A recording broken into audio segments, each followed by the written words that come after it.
If you're designing your own print files, the best place to start is with one of our production templates. You can find templates for all of our standard size products located in the template section of our website. We provide templates in JPEG, PDF, and EPS formats to use in both bitmap and vector programs. Opening one of these files and then building your design on top of it will ensure that you start with the correct dimensions, including bleed, the proper color mode, and will also provide you with all the guidelines needed to make sure that you meet our production requirements. So let's open up the JPEG file in Photoshop and take a look at the guidelines. Let's start with the red line.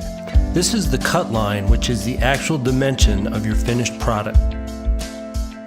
The outside line is the bleed line. It's very important that any artwork that you have that you want to extend to the edge of your card must extend past the cut line and all the way to the edge of the bleed line.